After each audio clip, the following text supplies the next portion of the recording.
Good afternoon, everyone. My name is Cassandra Cavness, and I am the Development Assistant for the Montgomery Museum of Fine Arts. Thank you for joining us today for our Artists and Activism series. Today, we will be discussing LGBTQ+ and the arts. We have a wonderful panel with us today. We have Emma McDaniels Ellis, and we have Josh Buford and Shannon Anderson, all wonderful guests today. And I would like to thank the city of Montgomery for funding this particular program today and allowing us to share all of the wonderful insights that you will all get to hear from each of our panelists today. So without further ado, and without being able to hold you in suspense any longer, I am going to introduce our first panelist. So our first panelist is Ms. Emma McDaniels Ellis, and she is the director of Southeastern Queer Arts right here in Montgomery.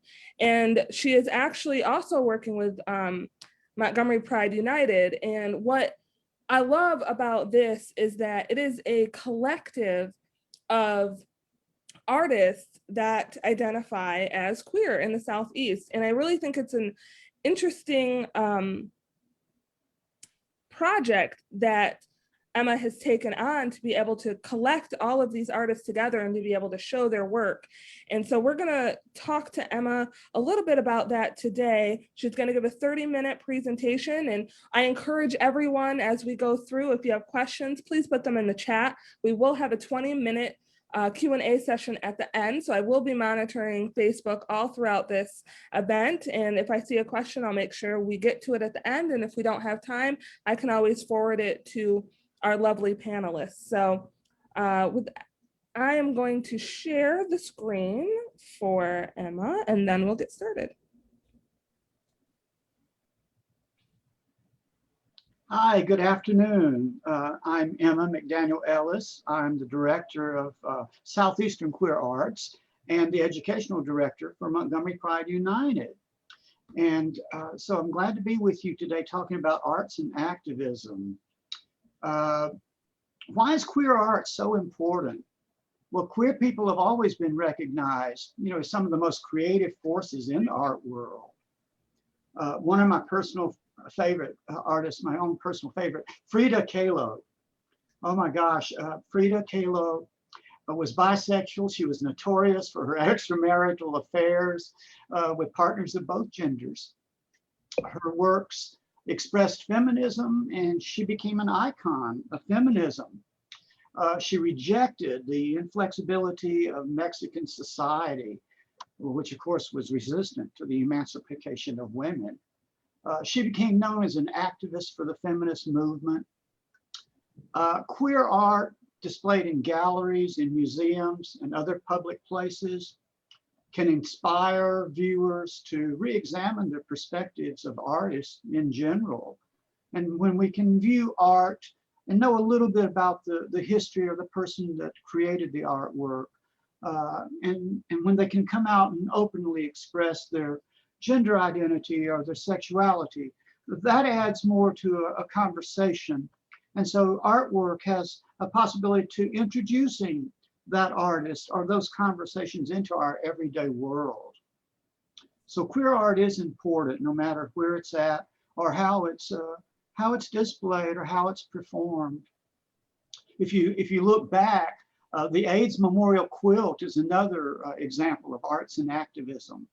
When the AIDS Memorial Quilt was first displayed at the National Mall back in 1987, it had 1,920 panels that commemorated people who had died of the disease. It covered the National Mall, the size of a football field. And that quilt is now housed in San Francisco. It contains over 48,000 panels. It weighs 54 tons. It covers 100.2 million square feet. And the quilt's memorial panels honor over 94,000 people. When you think about that many artists, that many people who are making their statement against a disease that killed so many of our older generation, our elders, and is still prevalent today. But the AIDS Memorial Quilt, what a statement that a collective can make in support of a cure and in protest of the way that the AIDS the community was treated back in the 70s and 80s. So that's a great example of a huge piece of artwork. Performing drag is an artistic expression. Our gay community seem to love drag shows, and it's captured the attention of the public everywhere. But two drag artists, Sylvia Rivera was a queen, a queer trans person. She was a community worker in New York and worked with the Gay Liberation Front. Marsha P. Johnson joined with Sylvia Rivera. They were both queer trans drag queens. They stood up to the police and were famous for starting the Stonewall riots in June 28, 1969, when the police raided the Stonewall Inn, a gay bar in the Greenwich Village section of New York, and they fought back, starting the very movement, the start of Pride that we recognize today, because Pride is still a protest. It's still a protest, a rally, and then it's a family gathering with celebration of who we are. But performing drag is also an artistic expression.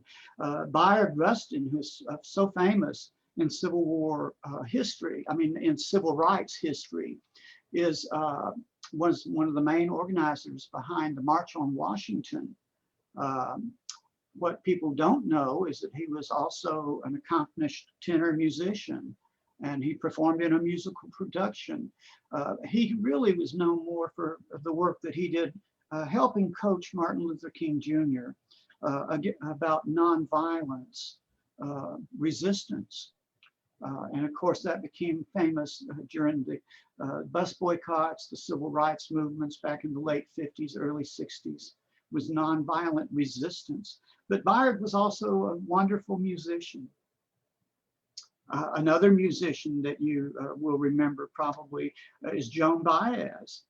Joan Baez and the Dixie Chicks, both of those groups. Dixie Chicks attracted a lot of attention recently when they came out with their video March, which they did as a social commentary video protesting police brutality nationwide, worldwide, and in supporting the Black Lives Movement. They changed their name from being the Dixie Chicks, who were a famous folk rock country band, and now became known as the Chicks because they did not want their name associated with a movement which represented slavery in all actuality. So groups like modern groups are always expressing their views. Rage Against the Machine, a lot of modern singers, musicians, entertainers use art in their expressions of activism and in expressions of protest. Joan Baez was famous for her anti-war protest songs. She was a singer-songwriter, and she expressed those anti-war sentiments throughout their music. It still performs today. There are places all over the world, in Singapore, where it is still illegal to be gay. It's punishable, a 2-year prison sentence for consensual sex among adult males. In Singapore, it's illegal to be gay, but yet every year they have hundreds to thousands of people that gather in different areas wearing pink shirts and holding up a pink dot, which is visible, from by satellites in space. And it's their way in Singapore of supporting the LGBTQ community and displaying unity and solidarity. That's art in activism, or arts through activism, that's punishable by a 2-year prison sentence in Singapore to this day. So, art isn't free in any sense of the word. If you look at a flag, flags represent artistic statements. You have flags that represent countries, different beliefs, symbols for your thoughts. And so you go by anyone's house nowadays, and sometimes they'll have a little flag attached to the mailbox, or to the a little pole, displaying their just displaying their ideology, their thoughts and such. So even flags, and if you look at all the flags of the world, some of them are very creative. So we can look at flags as being artistic statements, which some people may not think about that. So art is important both in the straight world and the queer world. It's always existed equally among both. Our website, Southeastern Queer Arts, gives an opportunity for LGBTQ artists to just showcase their work in whatever format that they perform their artwork in. It started in 2014 as an idea to bring artwork by LGBTQ artists into a local LGBTQ center in Huntsville, Alabama, and where people that were LGBTQ artists could display their works, and they were offered for sale there also. So the idea of Southeastern Queer Arts being a collective of artists, both professional and amateur artists, because we really welcome everyone to help showcase their work. And we believe that by many people sharing their artwork, that many others will be encouraged. And so that's why we try to have a mix of both professional and amateur art on the website. The website gives an idea also about the opportunity to present some LGBTQ history, especially through artwork, musical performances, spoken word. The exhibition called Family Matters, which was a photography exhibition by Carolyn Shearer, it contained personal narratives by young LGBTQ youth and transgender youth about their perceptions of family acceptance and their thoughts about being trans, gay, bi, in a society that really was not very understanding of gender expression, and still is not to this day. So we provide information on our website about LGBTQ education.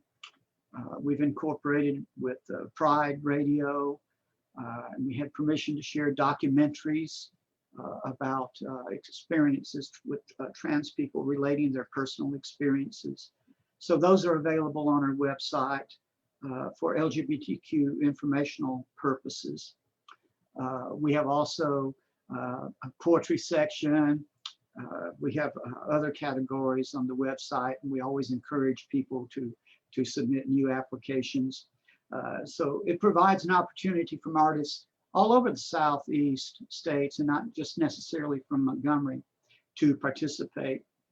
In 2015, our project, Southeastern Queer Arts Week, we had, I think, 7 different cities participating in Southeastern Queer Arts Week, where churches, colleges, universities, art museums, galleries, little art walks were going to display work by LGBTQ artists during the month of June. So we love being able to encourage amateur artists to come and submit to our work, whether it's photography, poetry, musical videos, or whatever. So LGBTQ art is expressed in many different other locations. The Southern Poverty Law Center, I believe, has an art category. Southerners on New Ground. So other institutes also have artwork included in some of their programming, and that are very progressive groups today and in support of the LGBTQ community. One of our current artists that's on the website, Gil Croy, is a mixed media graphic artist. Some of his work is there.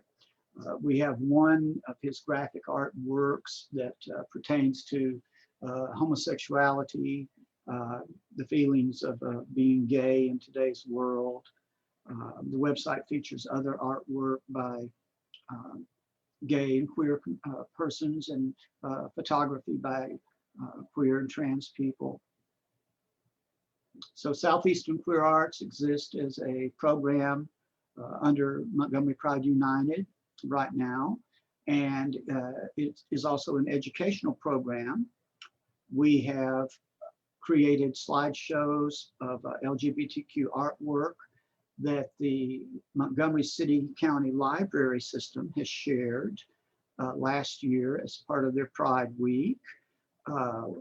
We have an educational documentary that has been prepared, hopefully that can be used possibly in the school systems even. We've had a few inquiries as to the LGBTQ history presentation.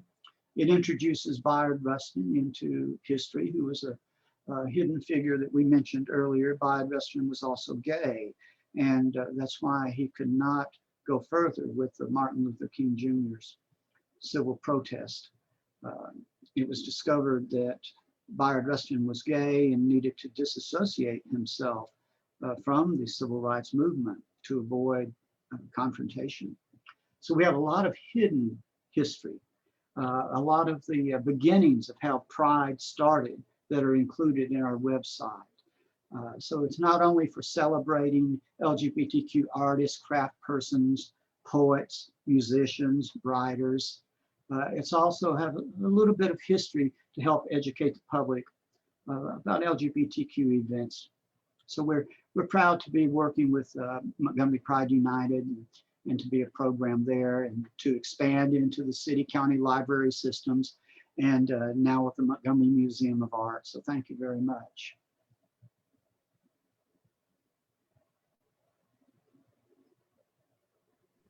Thank you, Emma. That was really interesting. There was a lot in that short presentation that I didn't even know. And, you know, I worked at Alabama State University for 3.5 years, and I didn't realize that Bayard Rustin was gay. Like, I don't think that's a story that's told very often.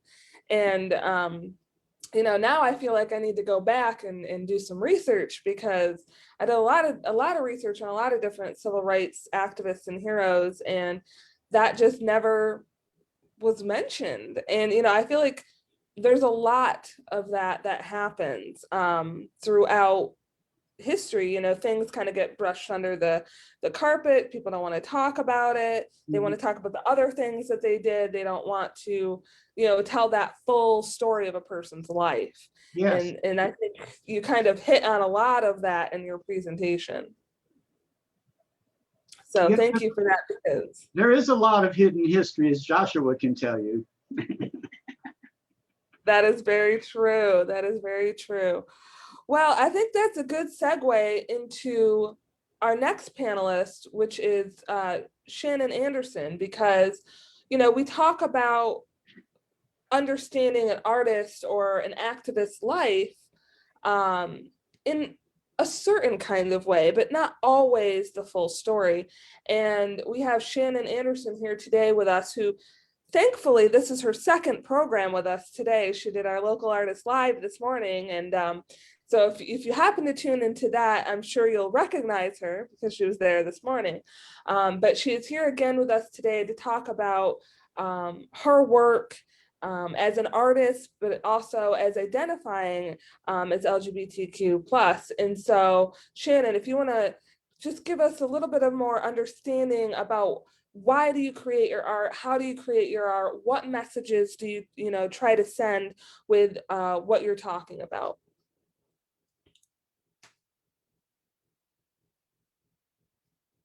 Oh, you're on mute, Shannon. You know, just because I've been using Zoom for a whole 1.5 years to do my entire job and lifestyle does not mean I'm good at it yet.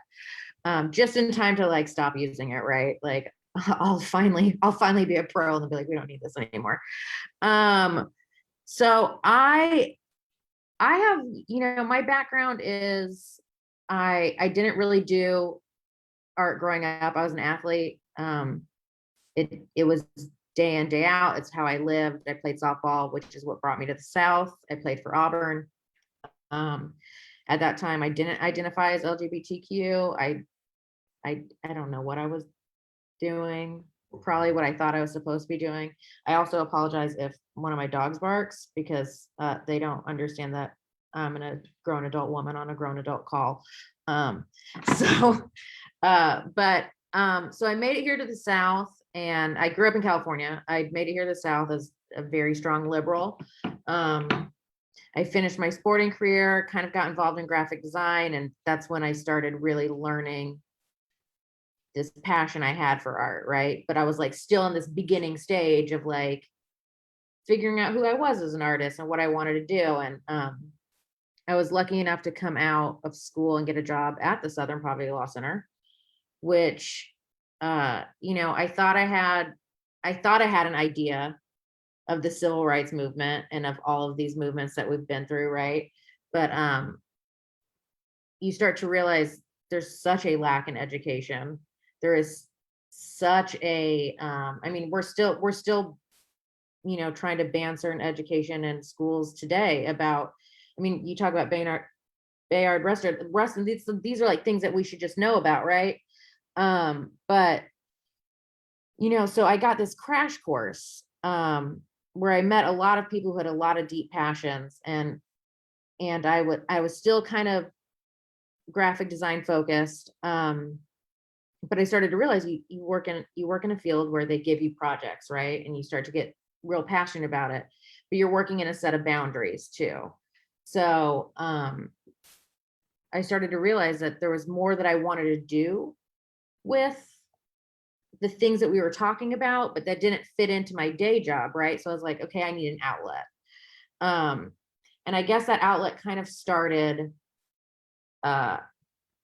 when I started really thinking, okay, I'm going to be my own artist. Like, I'm not just going to be like this schooled graphic designer. I'm going to like figure out who I am. Probably started around 2014, 2015. I started like kind of like taking what I was doing at work and like applying it to some things I want to do in my personal life. And then of course, 2015, not to get political, but we were in a different time and place with what was going on. And I felt so much more encouraged to speak up and speak out because every voice is obviously important. And it started with protest signs. And I was like, I'm gonna make my own protest signs and take them to protests and like have my own vision. But it really started to drive my art. I really found this love of hand lettering. And as you can see in my background, I didn't make a presentation, but as you can see in my background, these are piled up stickers that I do, that I draw and create, that each have a different social justice kind of background, or some of them are intersectional, obviously. But so that's kind of what my process started to become. I was like, when I come home weighing really heavy about something, like, for instance, today's the anniversary of the Pulse shooting. So I have felt really heavy all day. I have felt, it's like you mentioned Emma mentioned the AIDS quilt, and how long ago, when that crisis began, and then you're sitting here remembering the anniversary of a shooting 5 years ago that has changed, the LGBTQ community again. We're still also intersectional with the Latinx community. So I mean, it's just, I decided I needed to really like embrace myself as an artist, but also embrace myself as someone who is a part of a community that is still shut out of a lot of things, still, we celebrate Pride in June, but we shouldn't need to only celebrate that in June. It should be celebrate. I shouldn't have to say I'm LGBTQ. I should just be able to say I'm a human being that loves another human being, and that should be enough, right? Like, the greatest thing we all can do in this world is love other people. So I feel like through art, it's a way for me to express my love and my caring and my passion for all these communities that I think are beautiful and wonderful and bring so many things to the table and that I learn from every single day. And I want to be a part of that. And so with these stickers, I started to try to embrace the fact that unfortunately we live in a world through art where art is very expensive. It's an expensive habit as well as an expensive way to collect things. So I created this, it was COVID and I was like in my house alone, single lady, going crazy. And I was like, what can I do for fun? So I was like, I made a sticker about voting, and then I was like, oh, I'll make another sticker. And now it's turned into a thing. And I call them social just stickers because I like a good pun.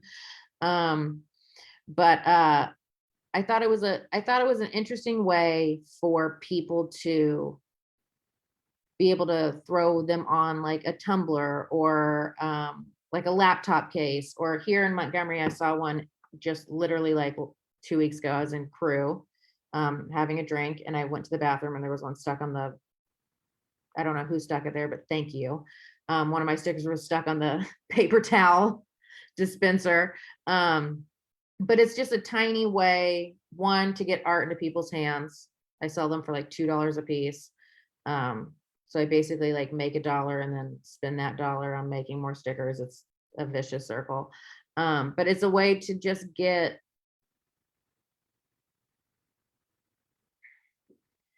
not only my feelings towards what's going on in this world out, an outlet for me, but it's a way I feel like for other people to grab something and put it somewhere and subtly have it there. I mean, someone walks in with a tumbler that has a Black Lives Matter sticker on it. Maybe it starts a conversation. Maybe you find an ally in a place that you didn't realize was there. You find one with a love is love sticker. Maybe you find another ally and that starts a conversation. And I think that is something we should all be working towards in this divisive nation that we're living in right now. There's a whole lot more commonality than we give ourselves credit for. And, believe me, I've been one of those people who's like, I gotta block all these people on my Facebook. I can't do it anymore. But then at the same time, I also feel like, you got to reach out. And I think art is a universal language. I think it's something that everybody can kind of understand. I think it makes it accessible to have conversations. I think it is a different way of looking at things. And I use a lot of quotes as well as portraiture, as you can kind of see, but it just, to me, I think it's really important to take things that you're connected to and find a way to get involved. And as artists, we're lucky to have outlets like this, right? Like we're very lucky that we can express ourselves this way. It's like, I kind of think I took it for granted for a little while because I was like, oh, I always wish that I could have like been a musician, because what a great way to like be able to like get messages out, get your feelings out, get your, and then I realized I was like, I don't need to get up on stage and sing. I just need to put something, draw something, put it on my Instagram and share it and make a sticker and go, accidentally put it on a parking sign. I'm not saying I did or didn't do that. I may or may not have. But just so that people, people see things. Maybe it's something that somebody needed to see. I don't know. I just think that art is a really beautiful way to connect to your community and maybe make people feel less alone. Because we all do. I mean, I struggle with what my version of pride is all the time.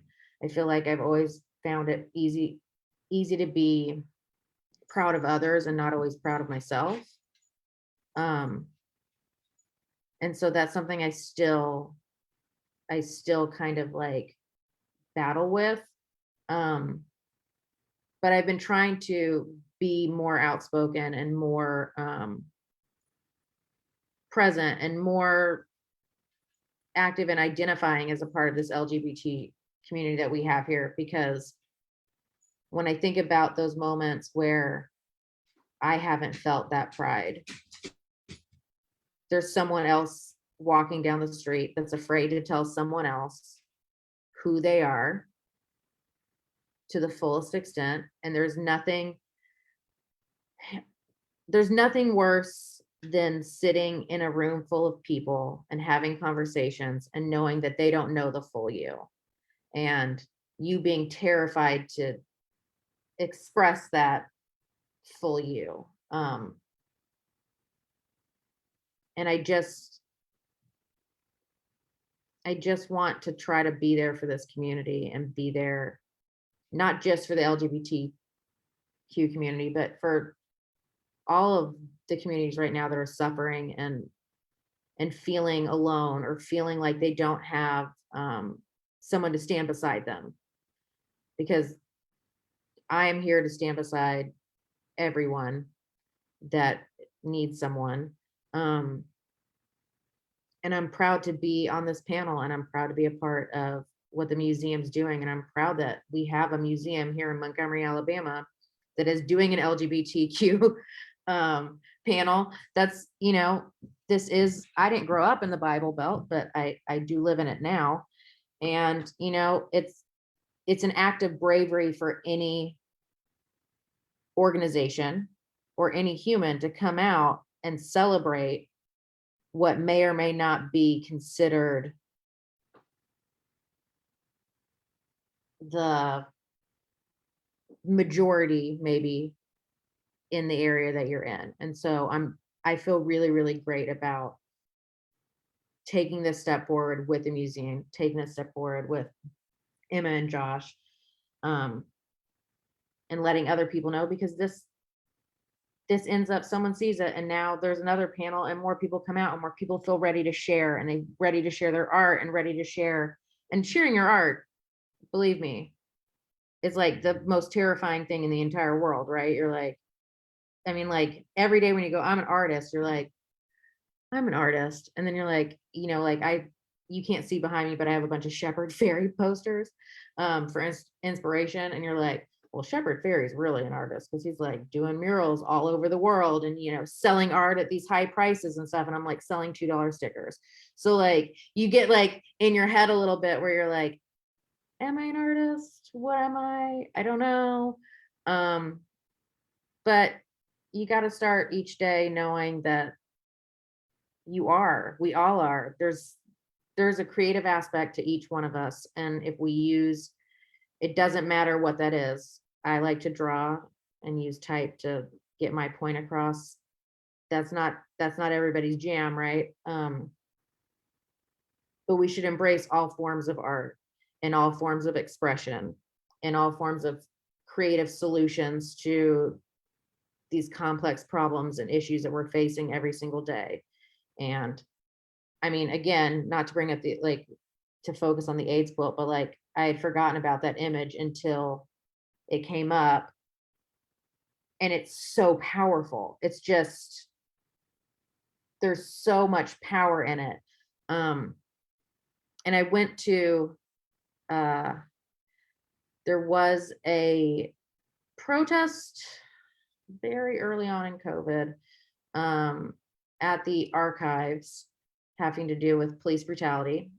And I remember being really, really excited, because at the very end of it, the archive said, if you're willing to, will you leave your protest sign? Because we'd like to do something with it, like with all these signs of all, you know. And I thought, you know, I moved to Montgomery over 10 years ago, maybe more. I don't really want to do the math because it just ages me, but I moved to Montgomery a while ago, and I can't imagine when I got here that actually happening.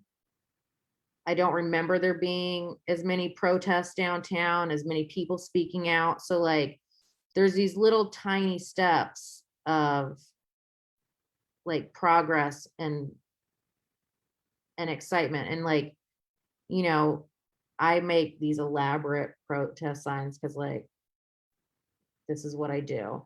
But it's not any more beautiful than the person who stood next to me and took their hand with a pen and wrote on it. That's art too.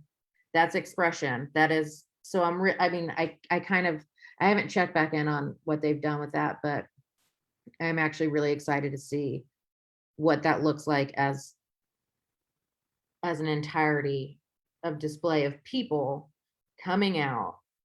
That's art. That's expression. So I guess the biggest connection I have is that I think my connection with my process and my art is human beings. It's people.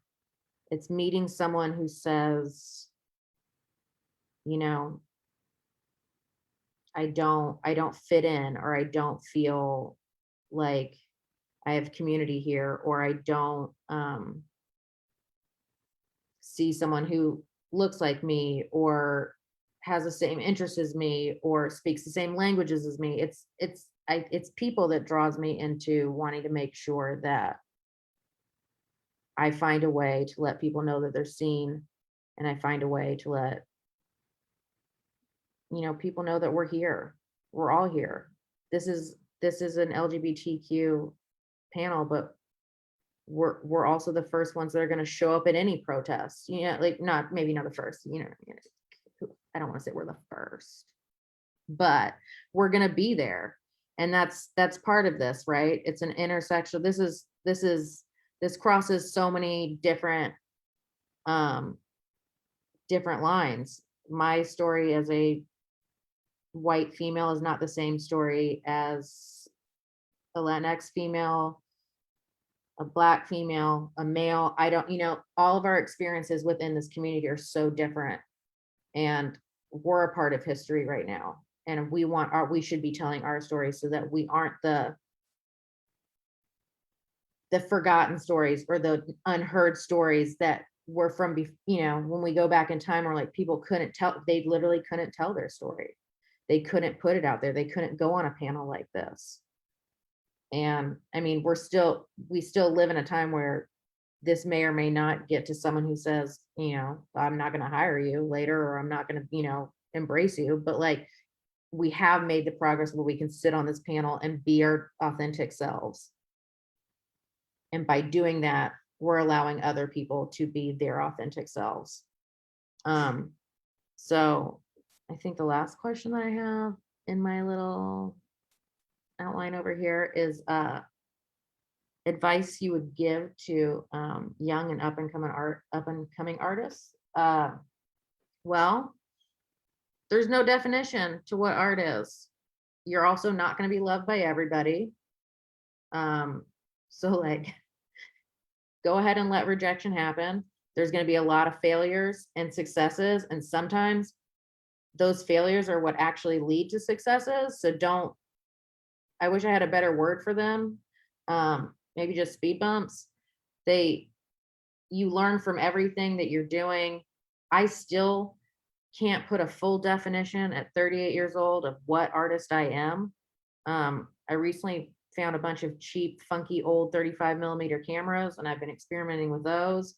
I mean, like, who knows if we do this panel in 5 years, what would be behind my head? I don't really know, but I do know that experiment, find things you love to do. If art is your passion, go for it.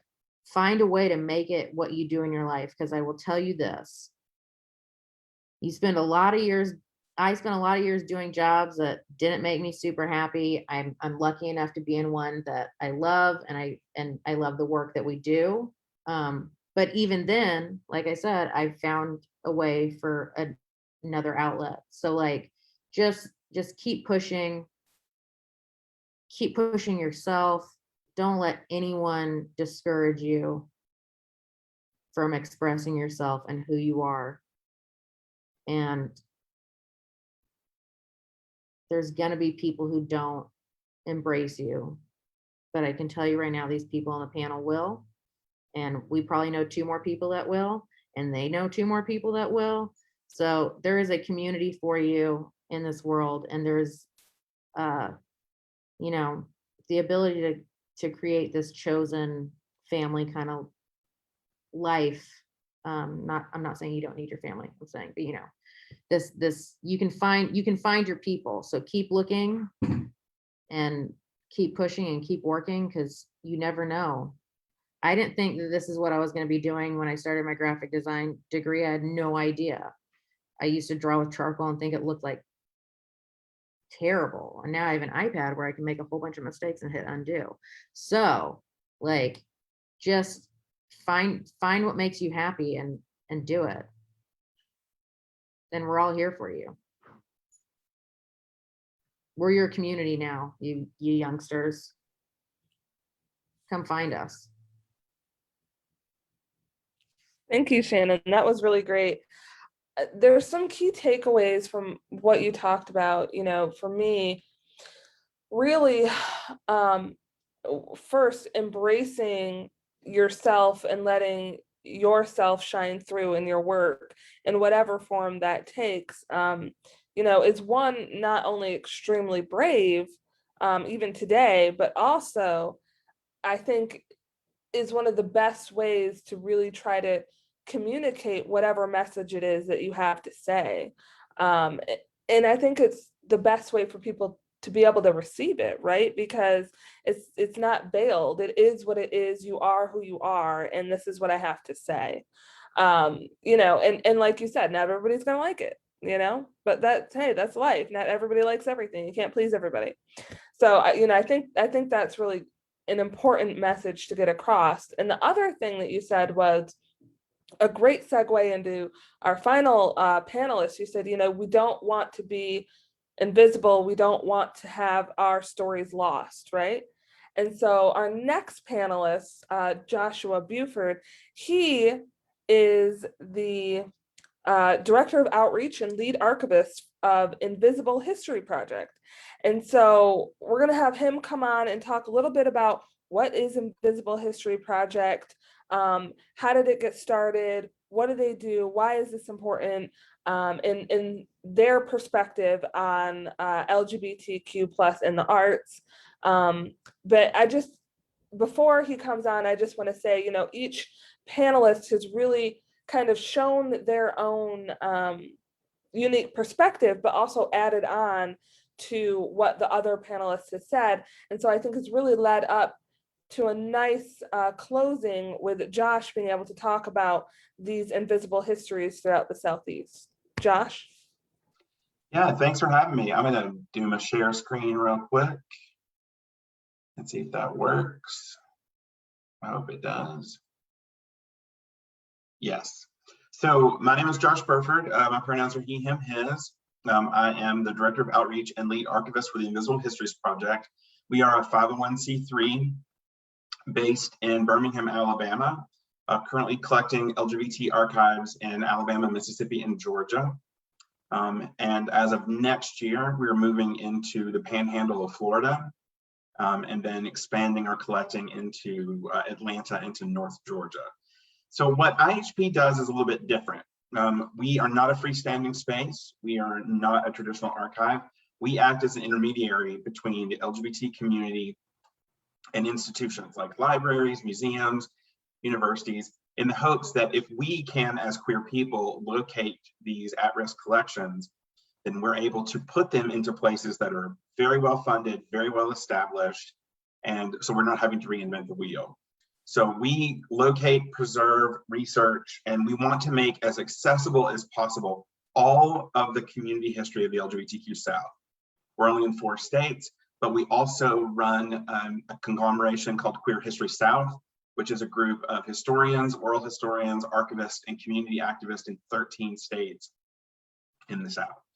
And so our job is to go out and to help the LGBT community find places to put their collections so that people can start to understand so much of the history that they don't get. I mean, very few people have access to LGBTQ history as it is. And if you're getting it, you are certainly not getting the history of the South. You're probably getting New York or Chicago or San Francisco, but we are noticeably absent in a field that is as young as LGBTQ history. You know, the first queer history textbook wasn't written until the mid to late 1980s. And so as a field of study, we're young. And the queer South is wildly underrepresented in all of these things. So what you see here is sort of a timeline of how we got this project started. We began this project as a conversation. I was living in Charlotte, North Carolina. I grew up here in Alabama. I was building an LGBT archive for the city of Charlotte. And my co-director, Megan Sullivan, said to me, do you think we could adapt the work that you're doing for the entire state of Alabama?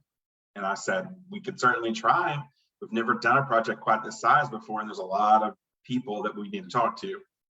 So we got our 501c3, and then 2018, I left my job in Charlotte, moved back to Alabama, and we picked up our first collection in March, April of that year. And so we've been collecting ever since. We got a grant from the Andrew Mellon Foundation in 2019 to expand our project into Mississippi and Georgia. And our Georgia expansion, sadly, started right before the COVID epidemic. So the expansion into Georgia has gone quite a bit slower than we would like, but we are still finding amazing collections in all three of our states. And every single week, we're finding new things. So we decided we would try to work with some university partners, because one of the things that we really want to do with IHP is not just find the material, but put the material in the hands of researchers. And for us, we started out with higher ed because that's where the professors and the students are. And so we are in the process of working with two main places, which is the University of Mississippi and Oxford in West Georgia in Carrollton, as our anchor sites in our new states. And we're getting course material to undergraduates, to graduate students, and to professors in the hopes that we can take all this new history that we found and get it studied and then put out into the world so more people can understand it. But we're not solely interested in universities. We want community historians, community researchers, and just anyone interested in the work that we do to come and look at the materials that we're collecting in our repositories so that people can get a sense of what is possible. So what we do is we go into our states, we find existing repositories, and we do a very thorough vetting process so that everyone that gets material from us knows how to work with LGBT materials, they know how to work with the community, and we make sure that the materials are safe and accessible so that no restrictions will ever be placed on those collections.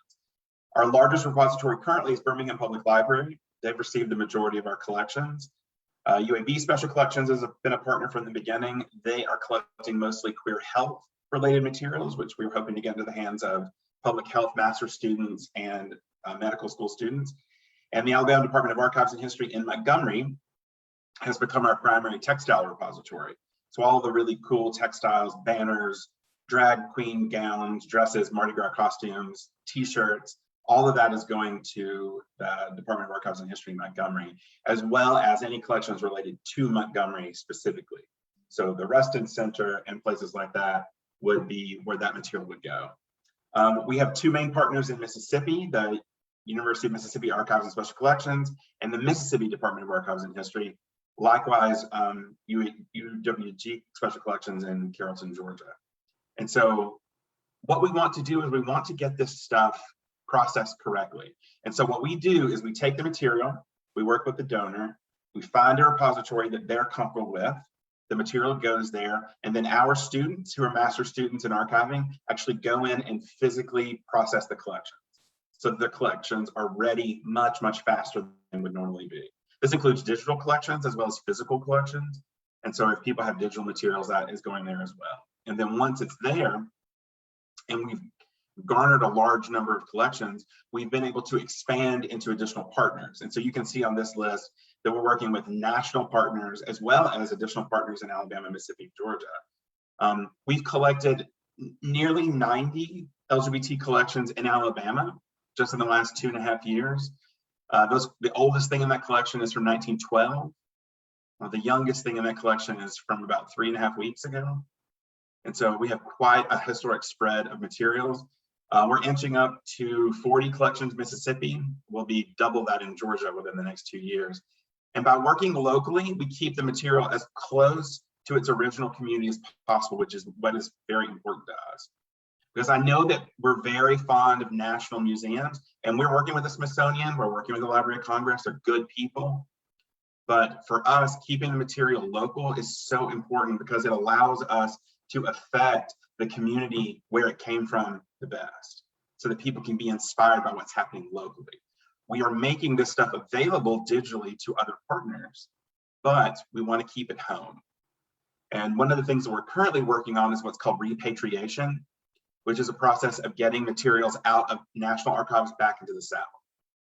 Because a lot of our collections are scattered, because Invisible Histories has only been around since 2018.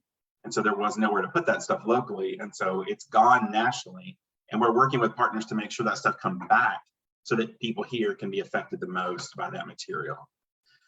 So, oh, actually, I'm realizing now that this slide needs to be updated because we are not at 56 collections now. We are at 86 collections now in Alabama. We have 7 that are currently being processed, 18 that are being collected. And the list of things we want, it gets bigger every single day.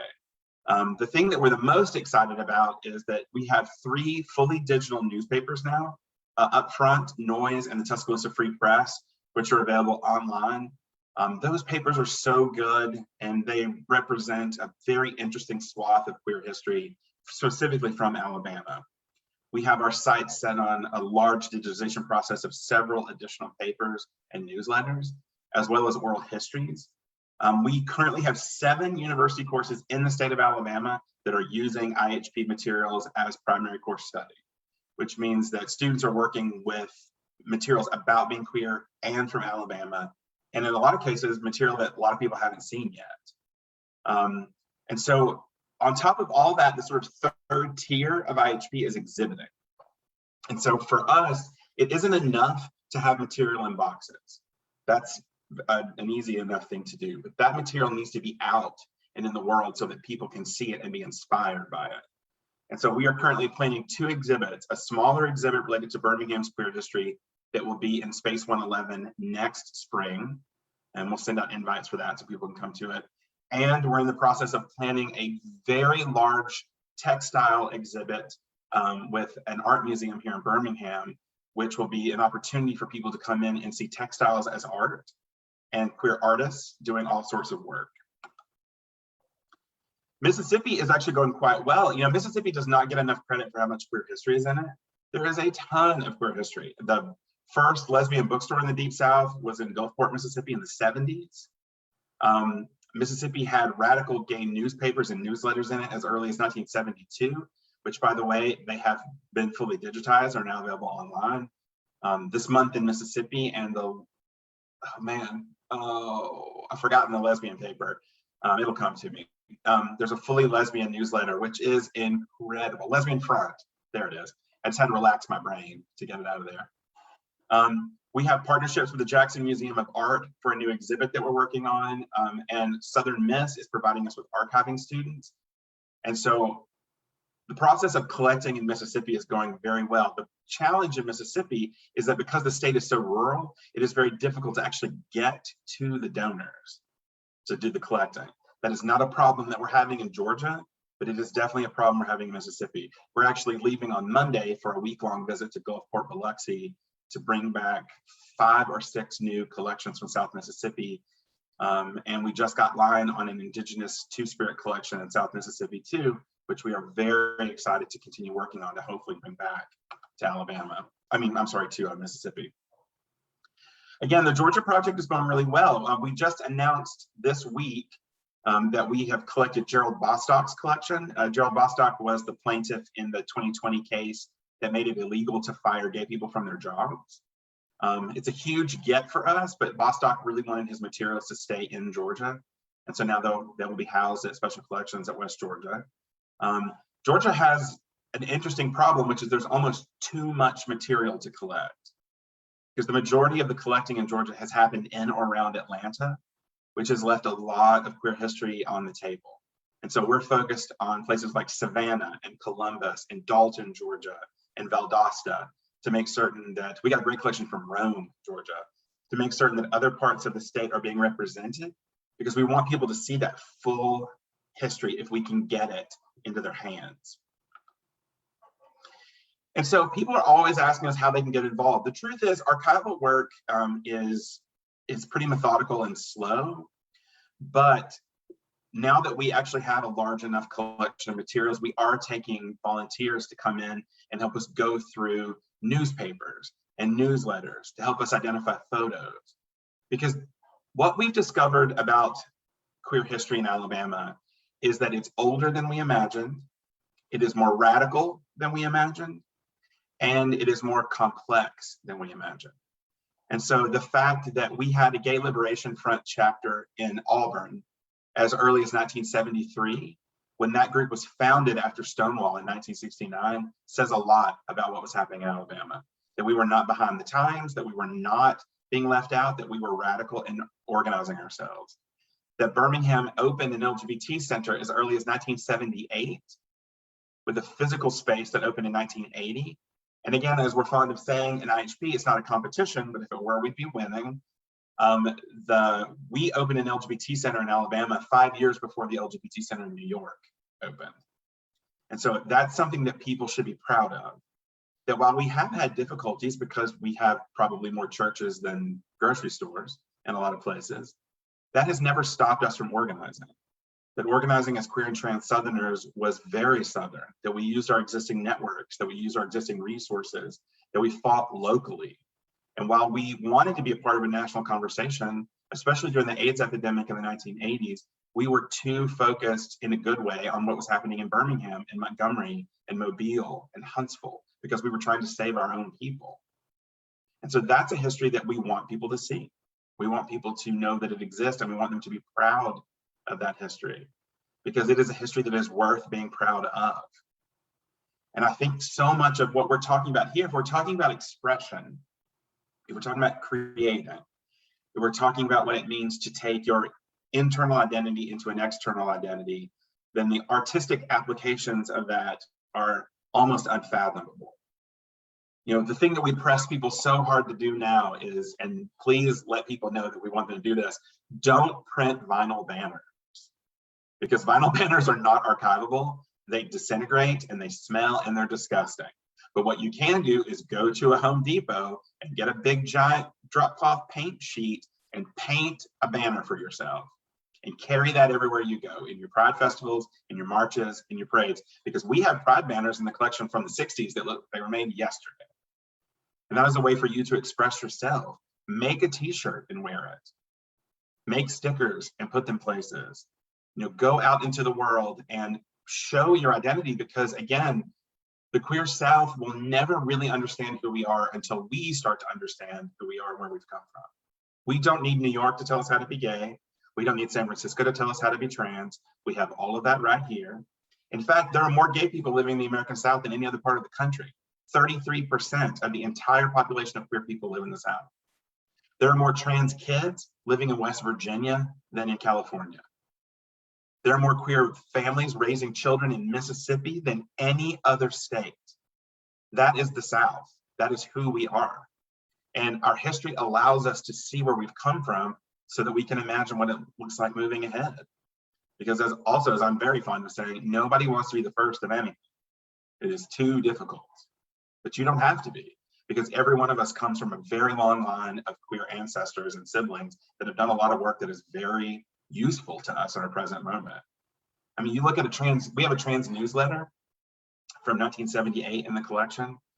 They were doing that by hand on mimeograph machines, hand stapling it and handing it out one person at a time. Imagine what we could do now with the internet. But going back and reading that trans newsletter, there's one from Charlotte that's my favorite. It's called the Carolina Transsensual Society, which is a strange enough name, but it was for people who were in love with and in relationships with trans people. And so it gave another aspect of the identity of seeing trans people's wives and husbands and lovers and partners writing to each other about how amazing it was to have a trans partner. How awesome would that be right now to have that? How liberating would that be? Well, good news, and an example of it exists. And so there's so much that we can do. So what I would suggest is following us on Facebook at Invisible Histories Project. We're on Instagram at Invisible Histories Project, and you can go to our website. We actually put up on World AIDS Day during the COVID epidemic a interactive timeline of AIDS outreach in Alabama, which has primary documents, and you can read about Montgomery AIDS outreach and all the amazing work that they did. And I would also, since both Meta and Shannon brought it up, not only do the original AIDS panels still exist in a museum in Northern California, every single one of those panels has been digitized. And so you can go to their website for the quilt and type in Alabama and look at original panels that were made in the state. And that's a super powerful thing to see, those handmade things made. So I also appreciate being on this panel to talk with people who are doing the work. I would also say, if you have any materials that you would like to donate or any questions about queer history, you can email us at contact@invisiblehistory.org. We answer those emails really quickly, mostly because they come to our phones. And so we don't have any choice but to see them. So feel free to email us and let us know if you have materials. And we are just delighted to continue building on the work that we've done. And we will go to whatever states need us, you know, based on staffing. Because right now there are literally just 2 of us. And we are about to hire a 3rd person, and I'm very glad for it. So thank you to the Montgomery Museum of Fine Art for including Invisible Histories in this event. Thank you, Josh. I think a lot of what you talked about is really interesting because I am, you know, born and bred Northerner and transplanted to Alabama about 5 years ago. And, you know, I honestly had no idea there was such this rich queer culture down in the South. You know, coming down here, it's so true. You see a church on every corner. You know, I think there's more churches than Starbucks, and it's like, you know, you just see it everywhere. So in my mind, I didn't realize just how deep those roots actually go in the South, and, you know, not in just one state, but throughout the South. And I think that what, you know, you and your team are doing is really, really important, because not only are you saving and preserving the history, you're also allowing the history to be told, right? You're allowing the history to get out there and be accessible to the community.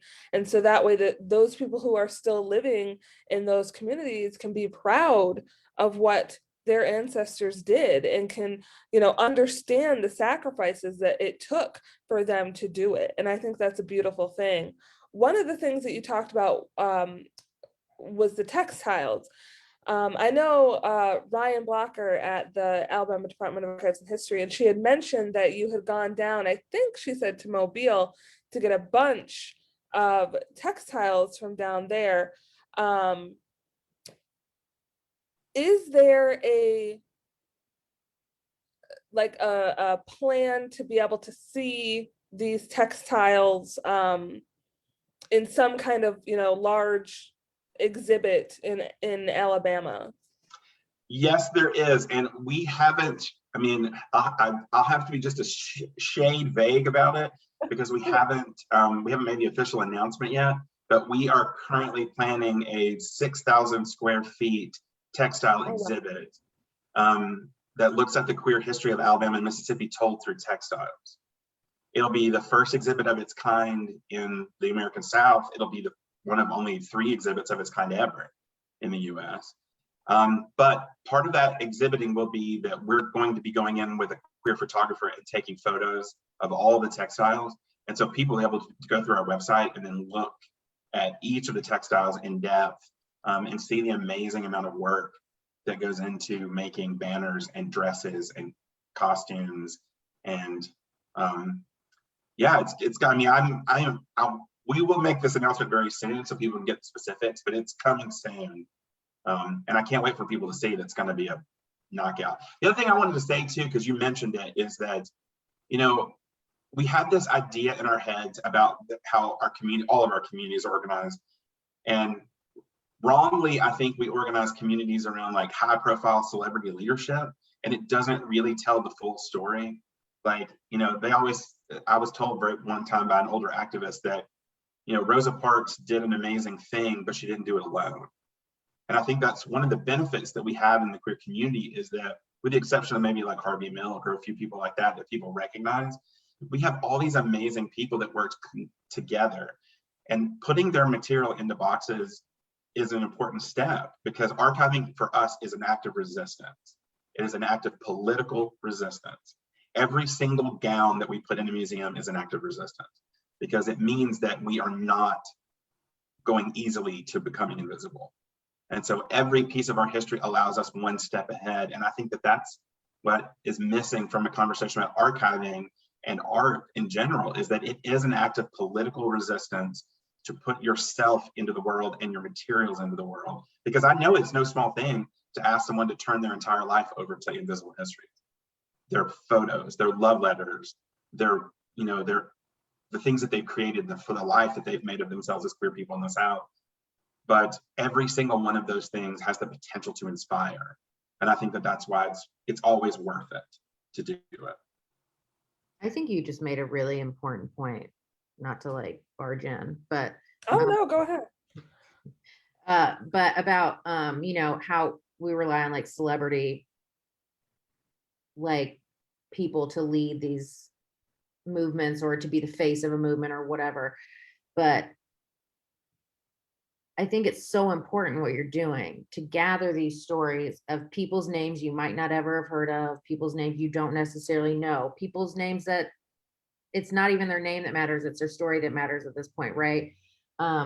Because I don't know who even knows who I am. I mean, obviously some people do, I'm on this panel, but like, it gives hope to the people who are like, you know, I live in a rural community, so what does my story tell? I'm not on some big screen. Nobody hears me. I don't have that voice. It's a strong reminder that you can look up and see somebody like Laverne Cox and be like, this is amazing. I love it. But it's the stories of all of those people who you don't know their name that have allowed us to see somebody like Laverne Cox in the place that she is, or allow us to see, you know, it's not that there hasn't been problematic things in the news about Ellen DeGeneres, but in some places, but like how she basically lost her sitcom to be able to tell people she was gay. I mean, her career could have ended just to be a voice, you know, and all of those people who, you know, like you hear the story about how Ellen lost her sitcom, lost her job. You don't hear about the thousands of others that lost their jobs, lost their families, went through the things that all of these people that we're talking to today have. I mean, I'm lucky to have a mom who supports me. There's a lot of people who don't. And it's important for those stories and those histories to be told, because people need to know. Like you said, they're not the first to go through this. Others have, and people have come out on the end where they're sharing their stories because they're proud of their stories and they're proud of the history that they've been a part of, and they're proud to be a part of the history to come. Well, and I want people to know, you know, I want people to know about Pete Smith, the trans activist from Birmingham who testified against the 16th Street church bombers. And I want them to know about Jody Suzanne Ford, who was a trans woman and was a business owner in Birmingham in the 70s, who transitioned very publicly and allowed herself to have heaps of scrutiny while at the same time succeeding. Or Maxine Perkins from North Carolina, who was arrested for being a trans woman and then fought the court to include her name and to not be dead named. And then she eventually goes to prison and then is released from prison. Like, these are Southern people that I want. I mean, Sonia Rieger, first lesbian woman to run for mayor of Birmingham, 1985. She runs openly as a communist lesbian bitch. Like, why are we not proud of that? Like, I want her on a damn t-shirt. Like, that's killer stuff.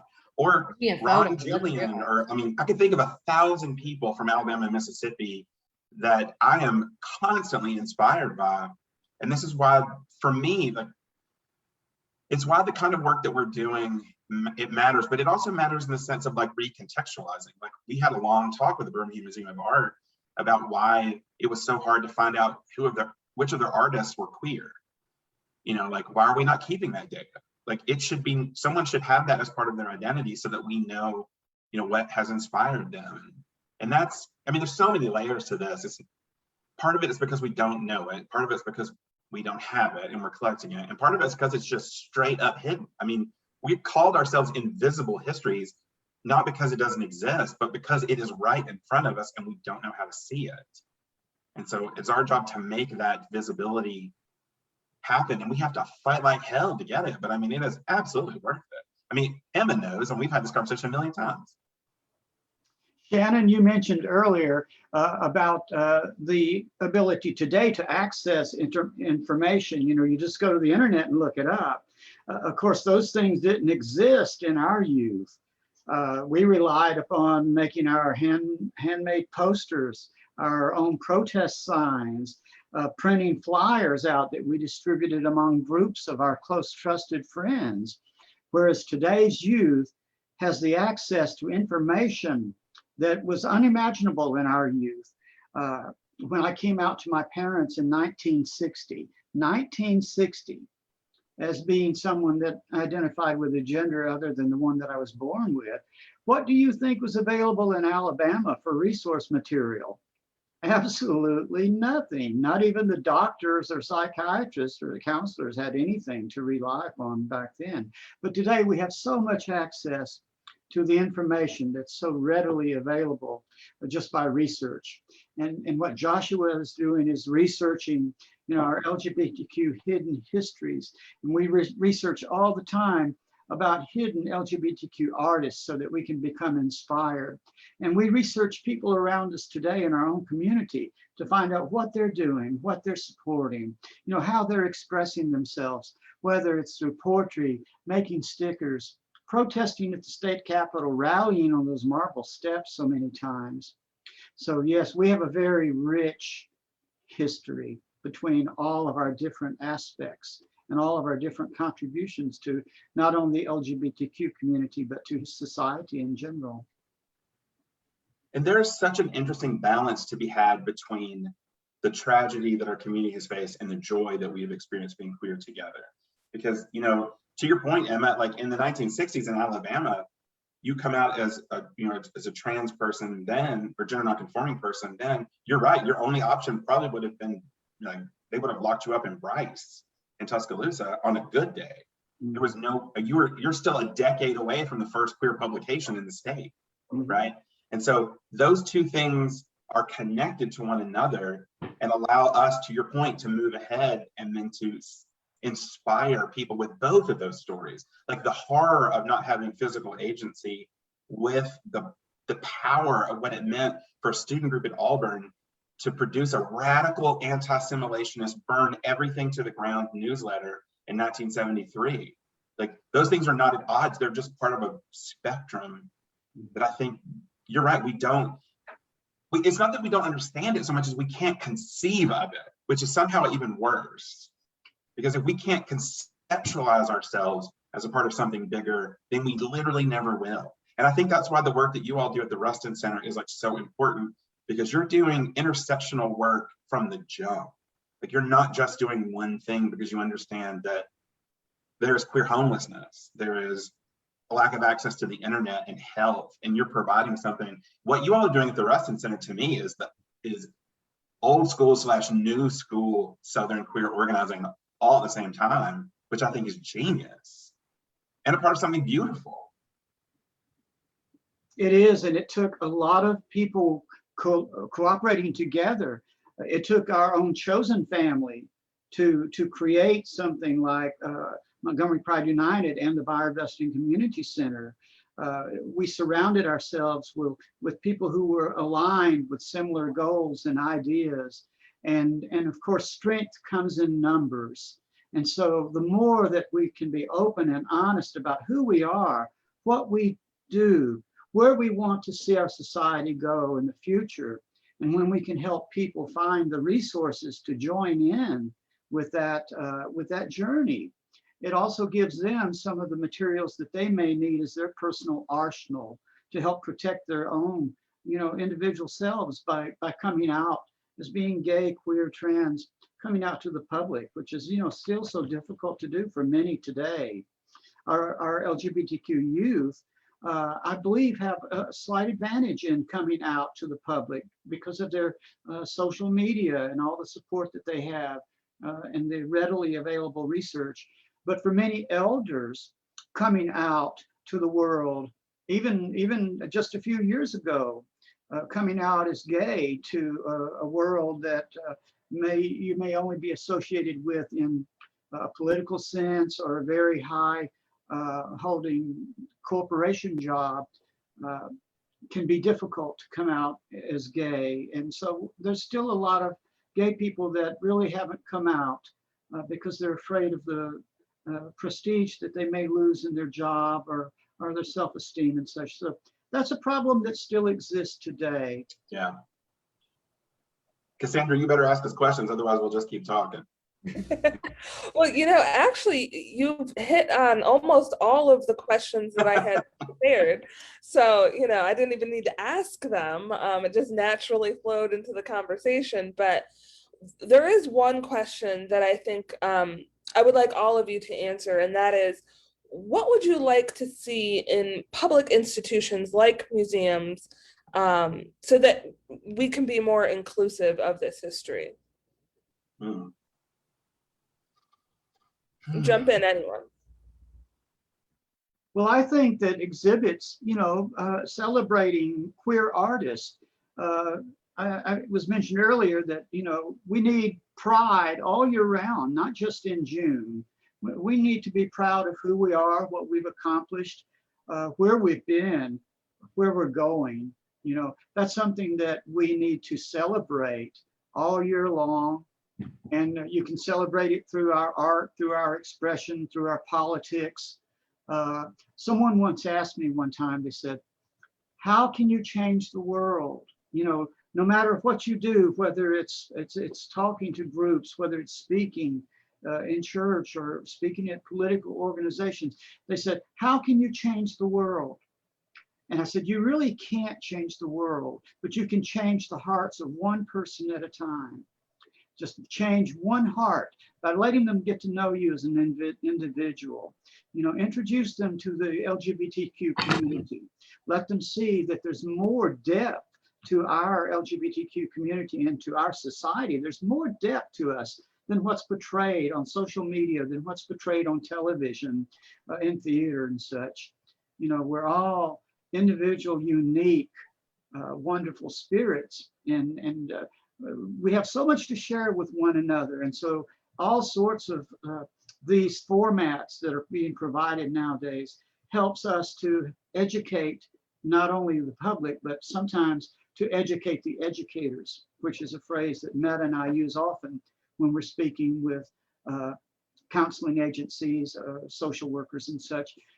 We also educate the educators about LGBTQ issues, along with helping the public answer questions about their own gender, their own sexual identity and such. I definitely agree with the, celebrating queer artists, since this is a museum, fine arts museum platform. I think, telling those stories and having more recognition of queer identities is super important. I also think that,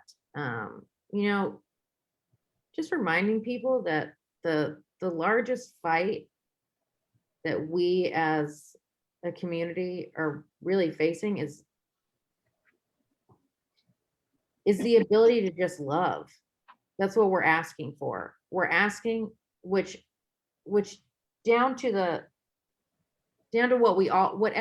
what each one of us, well, maybe not every one of us, but the majority of humans in life, they're looking for that person, right? That person that they settle down with, that person that gets them, whether, and that can go on a large stream of things. So friendship to relationship, but you're looking for that person that you're going to grow old with, right? And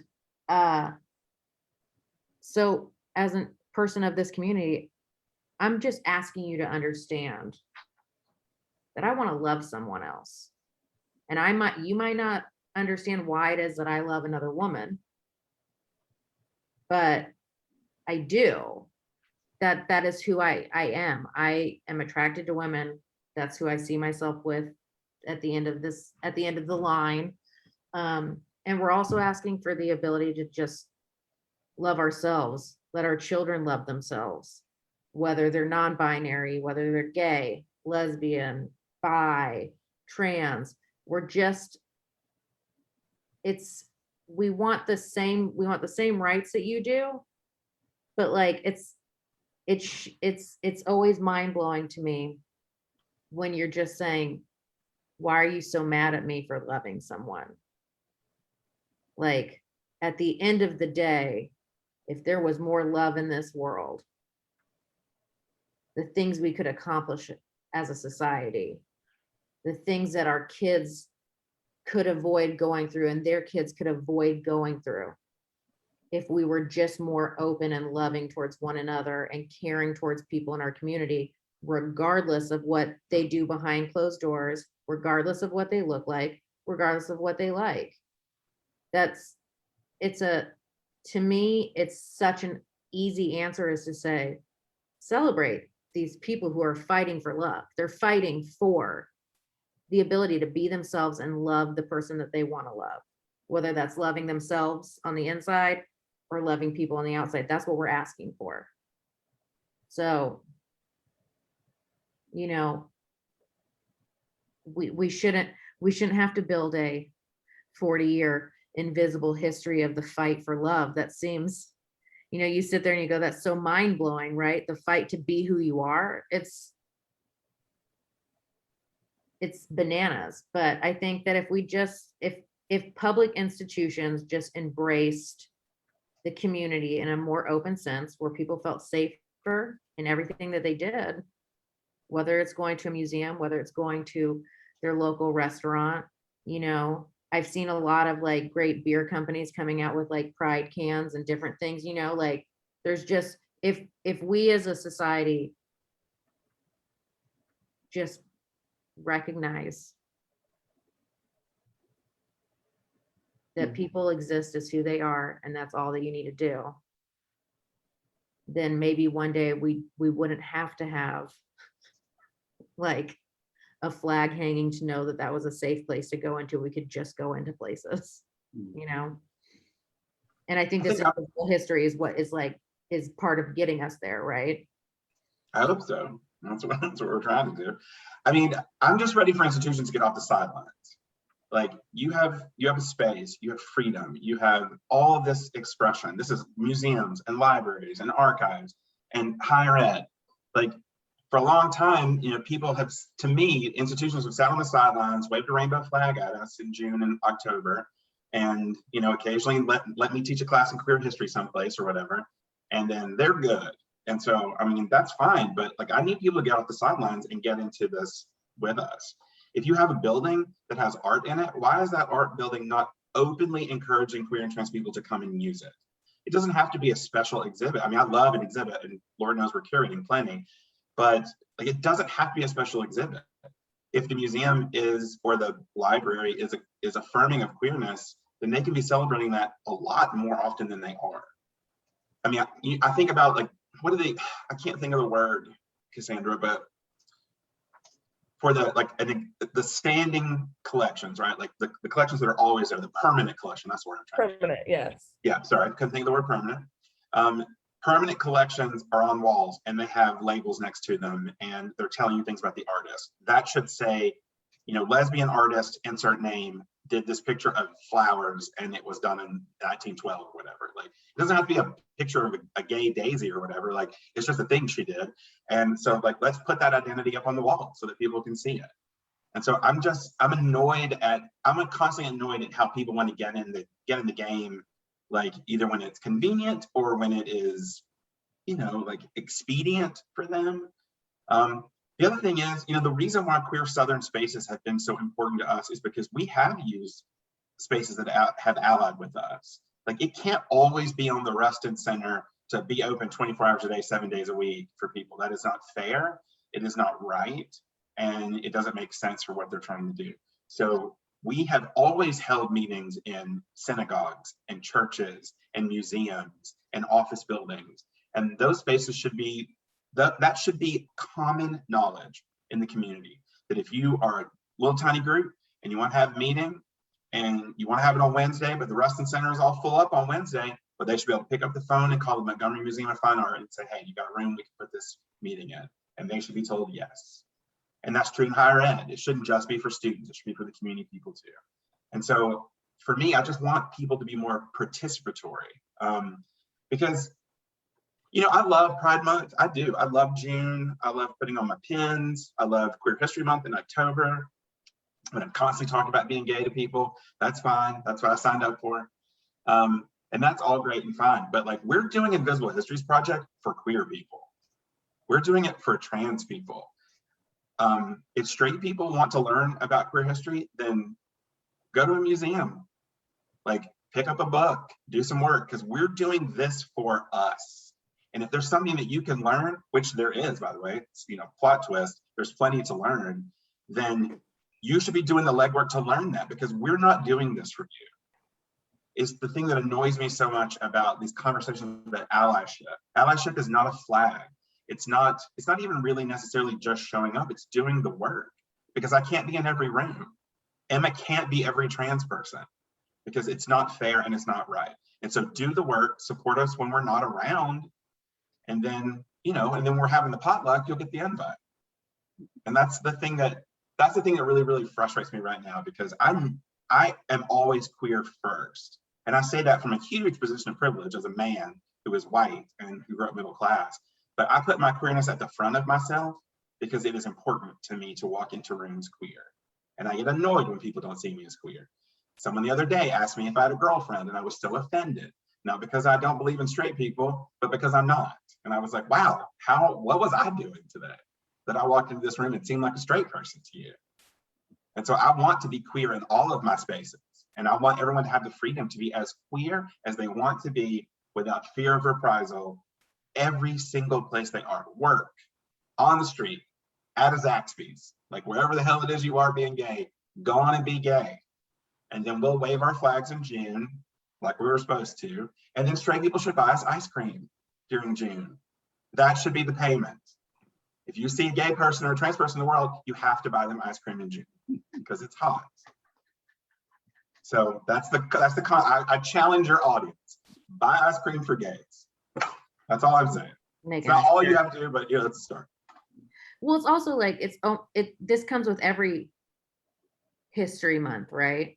Oh, I hate them all. They all annoy the crap out of me. Well, it's like I wasn't just dating women in June. Do you know what I'm saying? Right. And people aren't just black in February either. You know, black people are black all year long. We're all year long. Like do better than that. Like, hi, I don't know. It's like I don't have to find out when I'm gonna get, what month do I get to learn about white history in school? Like, Right. like it's history. So if I'm learning about what happened in 1960 in school, I should be learning about what all things happened in 1960 in school. It shouldn't just be this highlighted stuff that's, you know, over time. It is frustrating. And it's also frustrating when you get excited because someone says something like, oh, do you have a boyfriend? And then like they take a step and you're like slightly proud of them, but also you're like, whatever. They're like, do you have a boyfriend or a girlfriend? And you're like, thank you. Yes, I have a girlfriend. Great. Thank you for asking. But like, should I have to be proud that someone now asks like the double question? It's like, just be like, are you seeing anybody? Yeah. Does it matter who? Well, you know, the thing that annoys me the most about like History Month setups is to me, it's like training someone to repair radios, but it's 1840 and we don't have radios yet. Right? It's like we should have months where we can be as gay as we want to. But I love to do that once we're included in history textbooks, right? So it's like, let's get all celebratory. Meanwhile, I mean, 90% of the gay people and the trans people that I know, and this is not their fault, are walking around the world without a damn clue as to anything about their history. So it's real hard to have a history month if only people know that Harvey Milk got shot in 76. Like, Yeah, why don't you buy me ice cream and put out that new textbook and I mean, give honestly, the like, queer history in it now? things can be true and annoying. You know, Harvey Milk was not the first openly gay person elected to public office. He certainly wouldn't be the last. But yeah, I don't know. It's just, again, this to me is how activism is a pyramid, right? Like, everyone has a position. When I was in my 20s, I was marching constantly, throwing bricks and doing my thing. Now that I'm 40 years old and have bad knees, I'm not marching as much as I used to, but I'm doing my part for activism, which is I am locating this material and giving it to everyone that needs it.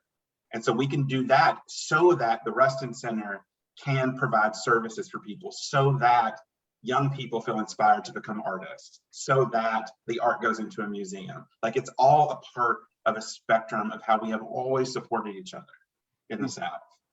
Well, it also doesn't do any good if you only show up for a march. Yeah, well, I mean, I'm glad that you said what you did, because every time I see a march, I'm on Facebook Live trying to get people to save their posters for the archive. So, But you know what I mean? You're like, oh, thanks for the march, but what'd you do yesterday? Well, I want all the marcher posters too. Like, I want those terrible religious ones too. So I've been trying to figure out a way to collect them as well. Oh yeah. So this is, so we can join into that, because it is a part of history. It's like, I went to the Women's March right after that election. And in my head, I was like, why was I not picking up every single poster? Because I rode a bus from Montgomery that was going right back. So like, welcome to my world. But like in my head, I was like, you know, like I look back and I was like, why was I not just at the end of the day collecting these little bits of history, right?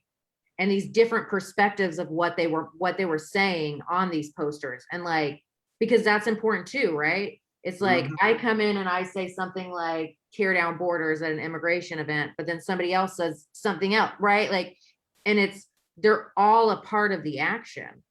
So it's like collecting, it's like getting the collective vision of the people that were standing there fighting for something, which is such a beautiful historical moment, artistic moment.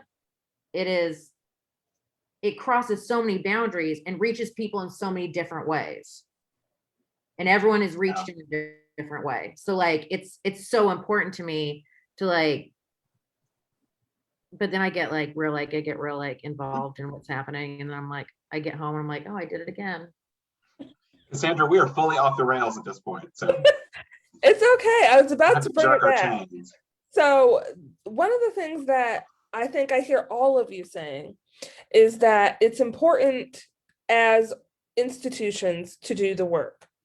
And what that means to me is not only to do the work to showcase it in an example for art museums, to showcase it to the public, but it's also important to do the work internally, right? To be transparent about your deficiencies in your institutions, your lack of knowledge in your institutions, to reach out and to have somebody educate the educators, because museums are a highly trusted source in the public. You know, there was a study done where 78% of people thought that museums were highly credible compared to newspapers and compared to the government. And so if museums and places like that, cultural centers, are going to be these places people go to, right, then that means internally we have to get ourselves together and understand this history and understand how to tell the story in a better, more inclusive, more holistic way than just slapping something on the wall and saying, here's a queer exhibit, right? So to me, it's really a call to cultural institutions, professionals, to dive deep and dig deep and to be able to reach out to organizations like Invisible History Project or the Rustin Center or, their local artists and say, hey, we realize that we're missing X from our collection, and we really need to be able to boost it because this helps tell this story. Or we realize that we don't understand how to tell the story of this particular artist. Can you teach us how to do that, right?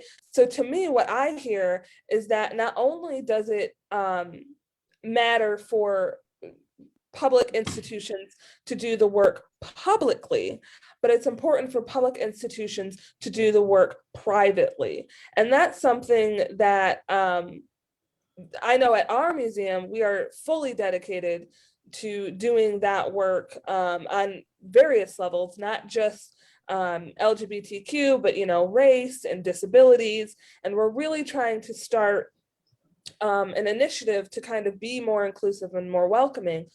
But it is the South and not everybody is there yet. And I think if there's one thing that people can take away from this, is that the work does not just happen surface level. The work has to happen behind the scenes. There's so much that goes into going all the way up to what the public sees that really needs to get done in order for what the public is seeing to be valuable. You can hang a flag, but why did you hang that flag? Yes, and also to what we've been talking about all along, we've been talking about history, where we've been, what's been done, who we are, and where we're going in the future and where we're at in the present. We've been talking about the history, future, and present. We've been talking about displaying your emotions, Shannon, displaying your thoughts and your emotions through your artistic creations. We've been talking about about visibility. Trans people being visible is one of the most powerful things and ways that we can support our other trans community. So between talking about the importance of artwork being available that displays our proud queer history, the availability of it, the accessibility of it, the history behind it, the emotions that we display because of the discrimination and the murders that we face today, just because of who we are. So you take all of those together, visibility, history, emotions, and combine them into an exhibit or a panel discussion or a book or a storyline so that people can follow along and become engaged in that history, become engaged in the emotions, become engaged in the activism and the visibility of it. So artwork, museums, history, emotions, they go so hand in hand with one another. How can we not partner with each other? How can we not join hand to hand in this beautiful world and share our experiences? You made a really great point about museums being a trusted source. And I think that something that should be reminded to everyone is that when someone creates a piece of art, it's coming from somewhere inside and it's a deep place of honesty and vulnerability. And I think that's why there is a trust in that, because it isn't someone else telling someone's story. It's someone putting their story down, whether that's written, painted, drawn, whatever. So it is a trusted source. So I think museums have a really unique, and cultural centers have a really unique place in telling the story, because we as artists put ourselves into what comes out physically, right? So by me creating something, my LGBTQ history is in it. So it is a truth. And I think that, that's what we're doing in this panel. And I think that's what the museum can do, is just celebrate people's truth through art. I think that's a great point, Shannon, is that we need to celebrate people's truths, and whether that is their truth about their sexual orientation or their gender identity or their disability that they live with on a daily basis that may be something that you see, but it may not be. It may be something that they struggle with internally and you can't tell. Or, whether it's their race or whatever it is that we have to celebrate people for who they are and where they are, right? And so the thing that I truly, truly believe is that, oftentimes we try to put too many labels on everything. We try to fit everybody in this one little box and say, okay, this is where you have to be. This is the category you have to live in. And, human beings are a wide spectrum. We experience so much and retain so much from our just daily lived experiences. And to me, that is the beauty of what museums and cultural centers help to showcase, is those wide stories, those wide spectrums, the holistic nature of a person's life through their art, so that they can help to inspire the next generation. And, I would just want to invite everyone that is viewing this today or may view it in the future to think of art in that way, in kind of a way in which our history is written, because we've always had art, right? And we're probably always going to have art because human beings love creativity and we love to express it. And so we can look back at our art in different art forms and understand what we've gone through and understand where we might be going, and use that art to help inspire other people, to help inspire ourselves, and to help, as Shannon said, help people understand that if we had more love in the world, that we would be able to accomplish a lot more. We would be able to hold hands a lot more with one another, and the world would be a better place. And it is my hope that when people come through our doors at the Montgomery Museum of Fine Arts, that they see those type of exhibits that are inspiring them, and that they are taking that kind of inspiration away and being able to utilize it in their lives. So again, I just want to thank all of our panelists here today: Emma McDaniel Ellis, Josh Buford, Shannon Anderson. Thank you all for being here today and talking with us, giving us your perspective on all of these great things. And just again, thank you. And I think, Josh, did you have your hand up? No, I'm just waving. Oh, okay. I couldn't see you. It was a little small square and I was like, did he want to say something? But thank you all for being here today with us and sharing your perspective. I think it was really a moving and interesting conversation.